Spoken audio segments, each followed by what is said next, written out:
हाय मित्रांनो, आज आपण शिवम काकाचा ट्रायसेप वर्कआउट करणार आहे. तर बघूया आता पुढे आपले शिवम काका कोणते कोणते व्हेरिएशन सांगतात मारायला की ट्रायसेप आपला भरून निघल त्याच्यानी. काका बोलले की भाई पहिलाच व्हेरिएशन तू रोप पुश डाऊन घे कचकीवाला. मग काय जे 3 सेट फेलियर पर्यंत मारले भावांनो, मस्तपैकी तगडा पंप बसलेला आहे. आता बघू पुढे काय कोणता कोणता सेट काका सांगतोय. आता सांगता नाहीत भावांनो, शिवम काका खतरनाक आहेत. त्याच्यानंतर शिवम काका बोलले की 1 हँड पुश डाऊन घे आणि हे पण बोलले की भाई आज तुझा तगडा पंप करूनच दाखव ना ट्रायसेपचा. हे जे असे 3 सेट फेलियर पर्यंत मार दोन्ही हाताचे.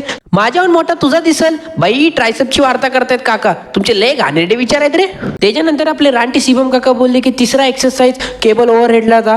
हे जे असे प्रॉपर 3 सेट फेलियर पर्यंत मार, मस्तपैकी कचकून ट्रायसेपचा पंप दिसल बाई. बघतोच ना पंप तर बघ बाई. काकांची बाई परीक्षा खतरनाक आहे. काकांच्या सेटला कोण टक्कर देणार आहेच नाही माझ्याशिवाय. त्याच्यानंतर मित्रांनो आपले शिवम काका थोडेसे आपल्यावर भडकले होते, कारण आपण लय बडबड करत होतो. यावरून काका बोलले की बाई पुढचा वर्कआउटसाठी चल डंबल ओव्हरहेडसाठी. हे जे असे 3 सेट फेलियर पर्यंत मार, ट्रायसेपच्या चिंदड्या बाहेर येतील. त्याच्यानंतर काका बोलले की बाई लॅटाचं काम कर, आपला लास्ट सेट बाकी आहे ट्रायसेपचा. काकांना विचारलं की या सेटचं नाव काय. काका बोलले की मला पण नाही माहिती. मग काकांना मी एक विचारलं की काका तुमच्यासारखं 6 टाइम ऑलिम्पिया मारू शकतो का मी या ट्रायसेप नंतर.